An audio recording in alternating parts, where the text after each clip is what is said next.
Hey survivors, welcome. So this is Settlers Mod. I'm going to go over the mod quickly here. I'm going to show you the zombies, some of the items we added in, the reward systems, that type of stuff. But I'm happy to say that it is Season 1 of the mod is released today. If you guys want to download it, go check the top pinned comment or the description. I'll have it somewhere in there. It's easy to download. All you do is download the config file, take your old config file, rename it to config vanilla or whatever you want to name it to, and then plop this one in, load up your game, and you're good to go. Now this mod should work over top of any vanilla playthrough you have, and you should be able to strip Season 1 from a vanilla playthrough without getting a red screen. You'll just have all your custom items and stuff disappear, that's all. Because other than that, there's really not too much that I've added to it. Okay, so let's go ahead. The first thing we want to check out is our zombies. So my first zombie and my personal favorite zombie is actually the party girl. So this here is our party girl. She's pretty badass. She spits like a cop. She's pretty angry. And just as a warning, guys, this mod does have a little bit of nudity in it. Of course. Yeah, you have to expect it, right? But she walks funny. She has a red cowboy hat. She has red boots on. And she's really easy to pick out because her makeup is just horrible. But she's angry. She spits like a cop. She's pretty badass. And she has as much health as a cop does. Now, there are two versions of this. There's a normal screamer, or I'm sorry, the normal one like this, and then one that comes as a screamer, and she's a badass version. She has as much health as the feral radiated cops, and she does as about as much damage. So if you get her as a screamer, it's very rare, but she can tear up your place. So if you're playing the mod, make sure that you have your stuff beefed up, because that's the #1 thing I hear on the server is, holy crap, a badass screamer showed up, and I just wasn't prepared for it. But anyways, let's make her mad. There we go. As I said, she spits at you, she does stuff, and she's just generally not a happy girl. Also to note too, guys, about the zombie is if she does manage to hit you, she will stack drunk on you. So don't let her melee you because she'll give you that drunk. And drunk, in my opinion, is one of the worst buffs out there. And this, guys, is our horny zombie. She just love taps you. Don't worry about her too much. If you see her, don't run away. She actually she gets you a buff called horny. She has a chance of doing it every time she hits you, and all she does is love tap you, and she's actually pretty damn squishy, so she's not much to destroy. Now this zombie's not as much of an enemy as she is a stats buffer. So if we go take a look here at our stats, you can see that I'm horny for 37 seconds. It gives you 2 stamina every 1 second. The 500% movement speed, that thing's just a joke. That actually doesn't work. But yeah, this is a horny zombie, guys. She spawns in all the regular biomes, and she's actually a pretty more common spawn. And next up here, guys, is our zombie Ditz. Now, this is one of my personal favorites. She hasn't quite turned over yet. She got in a fight, and she's just barely a zombie. But she's kind of like the horny zombie, where she's not going to do too much damage to you. She actually gives you a bit of a friendly buff. She gives you Mega Crush. If you look at your character and you go to the stats, we'll look at it here, it gives you 10 stamina every 1 second. So these ones are a lot better. So you can go around and like completely fuck them up after you get the Mega Crush buff on you like that.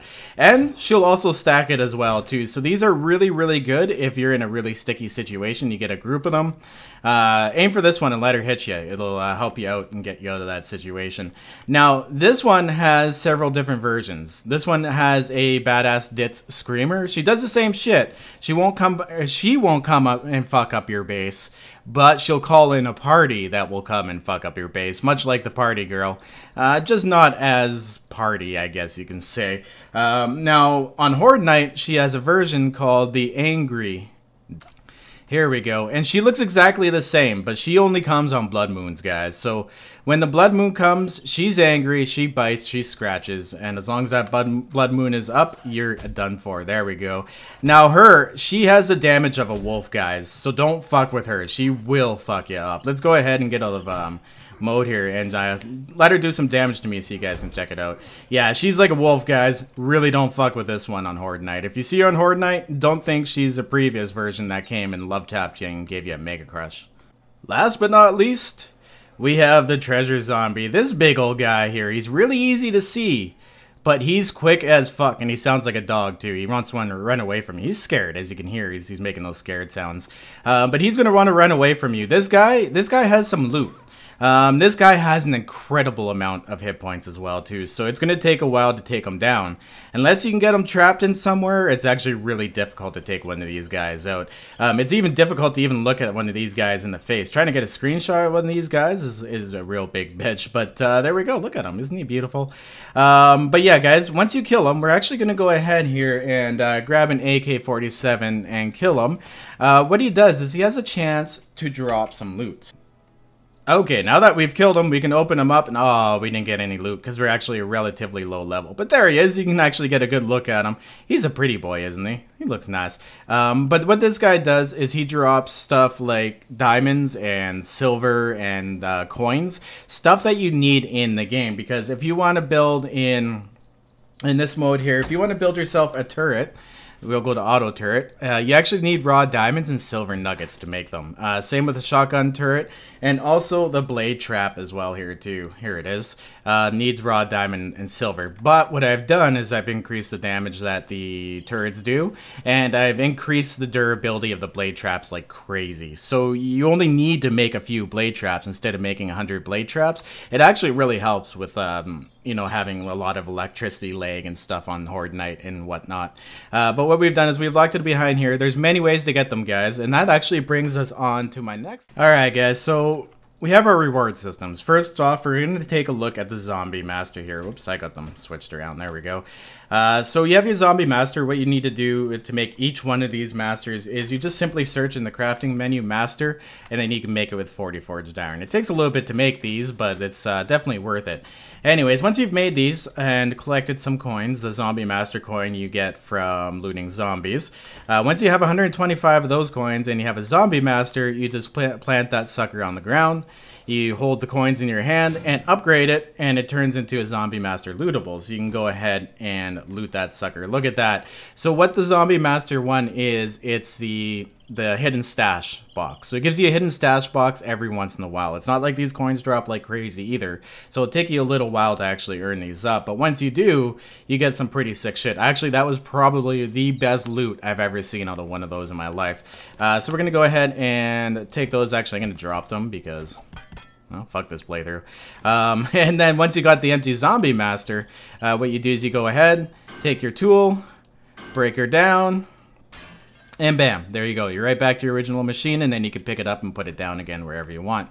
So if you're grinding underground, you can bring a lot of these with you. So the same is with the stone master. It looks like this.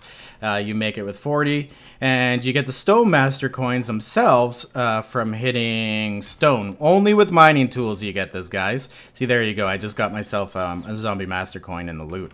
You also get it from mining tools on boulders, but it's just a chance on the boulders. You actually might not get them, or you might get them. There we go. We got an ore master out of that one. I'll explain that to you guys in a second here. But they both drop on this one, so... there we go. So you get it from grinding stone and grinding these boulders down. Let's see if we get one this time. Ah, we didn't. I figured with the boulders, because they give you so many supplies, that I would put... If you're driving through stone, you're guaranteed one. Boulders is a random chance. But anyways, once you got 125 of those together, these are the 2 grinder coins for people who like digging and stuff. Here we go. We're gonna grab our stone master coins. Wow, there's so many coins all over the place. We're gonna go ahead and look at our stone master and upgrade that shit. So what that does is upgrade it into a block that you can break down. And what that block has, if you look, it actually has bonus materials. It's only 1 level, and then it breaks right down to the stone master again. Now, it does give you a good amount of stone, does give you a good amount of iron. It's a nice little bonus every now and then. Oh, I'm sorry, guys. I misled you. It's 75 for the Stone Master. The Ore Master, Stone Master, 75. Treasure and Zombies, 125. These are for looters, and these are for grinders. So we go on to the Ore Master. To get the Ore Master, obviously, you've seen we got one out of the boulder. But if you ever come across actual ores themselves as well, too, you'll get them out of those suckers. There you go. We just dropped one. Perfect, perfect. So we have some Ore Master coins now. You can get them on the surface, underground ores. Doesn't matter what ore it is, it'll give you a coin. So once you got enough of those together, we'll slide those into our tool belt. You can upgrade the Ore Master, And what that sucker does, it looks exactly the same as that one. But when you break it down, it gives you an equal amount of each resource as a bonus. And both of these guys, they have a jackpot. They have a jackpot of a diamond ore or a silver ore. So once you do hit the jackpot and you get the ore, what you do is you take the ore. You know what? I'll actually show you here because I can load them up. So let's say you've gotten, let's go with the diamond ore here. Diamond deposit, I guess it's actually. Okay, so let's say you've gotten a jackpot and you have yourself a diamond ore. What you do is you place that sucker down, and that diamond ore is actually going to take a while to grind down. It's 8,000, right? So you go ahead and you grind this sucker down, and as you can see, it is dropping for me both silver and diamonds. Now, I've already broken one down just to go through and see how much it'll give me. But yeah, so you take it, you can either use your auger or you can use your axe. Your axe will take a little bit longer. The auger will actually produce more for you guys. So pro tip, if you find something valuable like a diamond deposit, use your auger on it 100% because you can see like how much better stuff we're getting out of the auger compared to just the pickaxe. I'm going to go ahead and grab that sucker again and break her down. And yeah, there we go. So now I have some diamonds and stuff, and I can make myself some traps. So that comes as a jackpot out of both of these suckers here. So our last one, but not least, is our treasure master coin. You find these in garbage items such as garbage bags, garbage bins, anything that's garbage, garbage can, garbage pail, all that crap. So once you have 125 of those, you can actually go ahead and get your treasure chest lootable. So it upgrades to a lootable container. You open it, damn, I got button hooked, but it drops maps, and it also has a chance to drop diamonds and silver as well too. So there's many ways to get those diamonds and silver that your traps are locked behind. But once you do build that trap, it's really worth the cost because it has a high durability. So there you go, guys. That is the reward systems. And one last thing here, there are many changes, guys. Many tiny changes in the mod. I'm not going to go over. If you guys want to check it out, skippy3.com. Go and look under the mod description tab. It'll give you all of that information. So there's a few other things. Now, there's a difference between single player and multiplayer. The multiplayer version, if you're going to run it on your server or play it with friends, does not have mini bikes, but it has increased road. If you're running on asphalt or you're swimming in water, it's actually quicker. For the single player version, I've put the mini bike back in, and you can't run as, you still run faster on the roads, but you don't run as fast. Actually, I'll show you guys. If you guys have seen like the multiplayer version, you know how fast you run. So you do run slightly faster on the roads, and you do swim slightly faster in the water. But on multiplayer, if we have SOD, on single player, SOD doesn't make you move quicker, but multiplayer, because of the lack of mini bikes and when people want to connect their bases together, you can build SOD, which requires 1 steel apiece, and you can actually use it as a quick transportation system. SOD has a high travel velocity on it, so you can run quite quickly down it. I'm gonna leave that though for you guys to figure out on the server. I've seen some people make some sick jumps and stuff because you can get running pretty quick on this shit. That's about the speed there. There we go. And debug mode, that's about the speed it'll give you. So you build this shit and you can actually make jumps and stuff over stuff. Your body will go flying. It's kind of funny to watch. But anyways, guys, that pretty much concludes a mod. Oh wait, I'm sorry, I lied. One last item. We have the king size bed. What this does is it gives you first aid. So you just kind of stand on it and it'll heal you over time. So if you're AFK at your base, like let's say you need to go and take a piss, your health is down a little bit, you don't feel like using a health kit or whatever, make yourself a king size bed, which is actually quite expensive, I won't lie. 24 steel, a whole bunch of cloth, a whole bunch of wood and crap. And then you can just stand on it. It's a great end game thing. It's not really needed. It's just kind of one of those things, you know what I mean? And the last thing as well here too, guys, I forgot, very high end.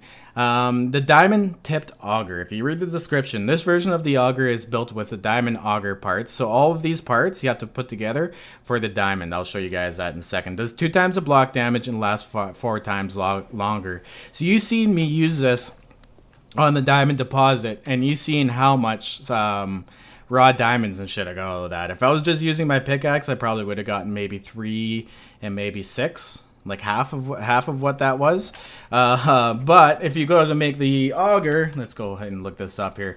Auger parts for the diamond blade, you need some raw diamonds, forged steel, repair kit, and an actual auger blade. For parts, you obviously need some more raw diamonds. These are the regular auger parts, of course. And we have car parts. There's car parts in the game. I'll show you guys that in a second. But yeah, you have to make the auger. All the auger, separate auger parts here. And then you can put together the diamond auger. Whoops. Here we go. We'll take a look at it. There you go. So the engine, that's the other thing I meant to show you. The engine is a custom engine as well too, as well as the handlebars. So we'll search engine. To make a super engine for the auger, you need to have 5 small engines, 25 forged steel, and some mechanical parts. They're also made in the workbench, as well as a small engine. You can gather 75 car parts, a brass car radiator, 5 mechanical parts, and some pipes, and actually make yourself an engine if you wish as well too, which works really well on multiplayer because I don't like respawning cars. I don't like that concept at all. Now, car parts are a very common item to find in your loot. Various car parts from a car are usable to make engines, power tools, and whole vehicles even. You can scrap these for iron if you find them. The zombie coins scrap to brass, and this scraps to iron. The car parts, there we go. Scraps to iron. So, oops. Let's do that again. There we go. So with the car parts, what you can do is build yourself some auger parts, chainsaw parts. So you can get your low-level tools pretty quickly. But remember as well, too, this is completely tied in to your skills and everything. So if you make early nail gun frame, it's only going to be like level 11, 12, or level 12, right? So keep that in mind. But anyways, guys, that's pretty much Settlers Mod in a nutshell. I can go on for a super long time about all the tiny changes and stuff I made. But I wanted to make this video as quick as possible. So guys, go download it. Let me know down in the comments what you've done with it. I'd love to see screenshots. I'd love some feedback. Best place to give me direct feedback, guys, is actually on Discord. You'll find that on the website as well. My multiplayer server runs this. You are more than welcome to use your own multiplayer server. It's real easy. All you do is replace your config file, and you're good to go. Anyways, guys, as usual, stay classy, always survive, and I do hope you enjoy some Settlers Mod.